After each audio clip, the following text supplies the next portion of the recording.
सुंदर, अप्रतिम, मनमोहक सौभाग्य अलंकार मंगळसूत्र महोत्सव 100% जीएसटी फ्री. मयूर अलंकार, सराफ बाजार आणि गंगापूर रोड, नाशिक. ताज्या बातम्यांसाठी नाशिक न्यूजच्या YouTube चॅनलला सबस्क्राईब करा आणि बेल आयकॉनला प्रेस करा.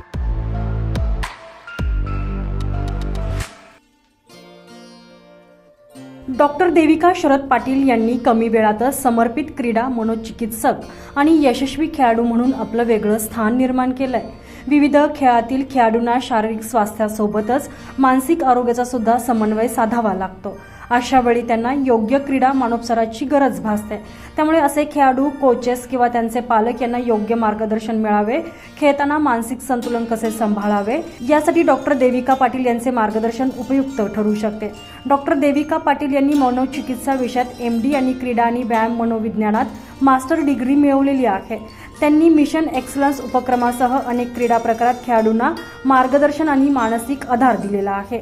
डॉक्टर देविका पाटील यांनी स्वतः आयर्नमॅन काझाकिस्तान पूर्ण करणारी दुसरी सर्वात जलद भारतीय महिला होण्याचा मान मिळवला आहे. वेगवेगळ्या आंतरराष्ट्रीय क्रीडा संघटनांमध्ये मनोचिकित्सक म्हणून त्यांचे सतत कार्य सुरू असते. नाशिक जिल्ह्यातील खेळाडूंना योग्य मार्गदर्शन मिळावे, डिप्रेशनमध्ये असताना स्वतःचा खेळ कसा उंचवावा, खेळाडूचे मानसिक स्वास्थ्य कसे चांगले राहील यासाठी पंडित कॉलनी येथे सिंधुसागर शाळेसमोर भास्कर एंड्राइट या ठिकाणी स्वास्थ्य मेंटल हेल्थ क्लिनिक सुरू केलेले आहे. चला तर मग आपण आज नाशिक डायरीमध्ये क्रीडा मानसोपचार तज्ज्ञ डॉक्टर देविका शरद पाटील यांचे मनोगत जाणून घेऊयात. नमस्कार, मी डॉक्टर देविका पाटील. मी मानसोपचार तज्ज्ञ आहे, स्वास्थ्य मेंटल हेल्थ क्लिनिक आणि अपोलो हॉस्पिटल नाशिक इथे.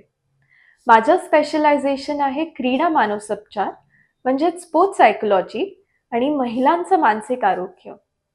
गेल्या 3 वर्षांपासून मी या क्षेत्रात काम करतेय. तर आज मी तुमच्याशी बोलणार आहे क्रीडा मानसोपचार याच्याबद्दल. आपण बऱ्याचदा बघतो की कोणती क्रिकेट मॅच असेल किंवा टेनिसची असू द्या किंवा फुटबॉल, कबड्डी, की कधी कधी काही ॲथलीट्स एकदम मस्त खेळतात व त्यांना बघून आपल्याला वाटतं की अरे वा, काय फॉर्ममध्ये आहे, काय झोनमध्ये आला आहे तो. पण त्याच वेळेस आपण हे पण बघतो की काही ॲथलीट्स मॅचच्या एका ठराविक टप्प्यावर येऊन, महत्त्वाच्या टप्प्यावर येऊन त्यांचा परफॉर्मन्स एकदम ड्रॉप होऊन जातो. म्हणजे आपल्याला कळत नाही की अरे हा इतका छान खेळत होता, अचानक काय झालं. त्या ॲथलीटला कुठेतरी परफॉर्मन्सचा एक प्रेशर वाटतो. तर असं का होतं? उत्तर आहे की ते कोणत्या माइंडसेटमध्ये असतात, त्यांची तेव्हाची मानसिक स्थिती काय असते. कारण कोणताही ॲथलीट जर एका लेवलवर खेळत असेल, एका मॅचमध्ये खेळत असेल, तर जास्ती फरक त्यांच्या शारीरिक तयारीमध्ये नसतो, फिजिकल फॉर्ममध्ये नसतो, पण ते कोणत्या मानसिक स्थितीमध्ये खेळता आहेत त्याच्यात असतो. तर क्रीडा मानसोपचार म्हणजे स्पोर्ट्स सायकोलॉजी हा एक असा क्षेत्र आहे ज्याच्यावर आपण ॲथलीट्सचा माइंडसेट किंवा त्यांची मानसिक बळ, मानसिक शक्ती ह्याच्यावर काम करतो.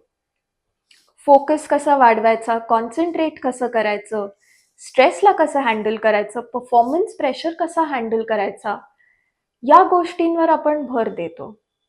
जसा आपला शारीरिक सराव असतो तसाच हा माइंडसेटमध्ये यायला आपल्याला नियमित सराव करायला लागतो, जे होतं काही ठराविक टेक्निक्स किंवा स्ट्रॅटेजीजवरून. त्याचबरोबर आपण हे पण बघतो की गेल्या काही वर्षात बरेच ॲथलीट्स जसे मायकल फेल्प्स, नयोमी ओसाका किंवा भारतातले विराट कोहली, रॉबिन उत्तपा, हे सगळे आपल्या मेंटल हेल्थ स्ट्रगल्सबद्दल बोलले आहेत. रिसेंटली आपण बघितलं की रॉबिन उत्तपा एका इंटरव्ह्यूमध्ये हे पण बोलला आहे की त्याचा डिप्रेशन आणि एन्झायटीचा स्ट्रगल कसा होता, की त्याला कसे सुसायडल थॉट्स यायचे. म्हणजे आपल्याला ह्याच्यावरून हेच कळतं की जरी ॲथलीट्स हे फिजिकली स्ट्रॉंग असतात, मेंटली स्ट्रॉंग असतात, तरी त्यांना मेंटल हेल्थ इश्यूज येऊच शकतात. कारण शेवटी ते आपल्यासारखेच माणसं आहेत. तर क्रीडा मानसोपचारमध्ये आपला दुसरा फोकस हा पण असतो की या सगळ्या प्रेशरमध्ये, या सगळ्या कॉम्पिटिशनमध्ये ॲथलीट्सचं मानसिक आरोग्य किंवा मेंटल हेल्थ कशी जपावी. जर तुम्ही ॲथलीट आहात किंवा कोच किंवा ॲथलीटचे पालक आहात आणि तुम्हाला याबद्दल अजून माहिती पाहिजे असेल किंवा या सर्व्हिसचा लाभ घ्यायचा असेल तर जरूर कॉन्टॅक्ट करा स्वास्थ्य मेंटल हेल्थ क्लिनिक इथे. धन्यवाद. रवी कोट्टेवार, नाशिक न्यूज, नाशिक.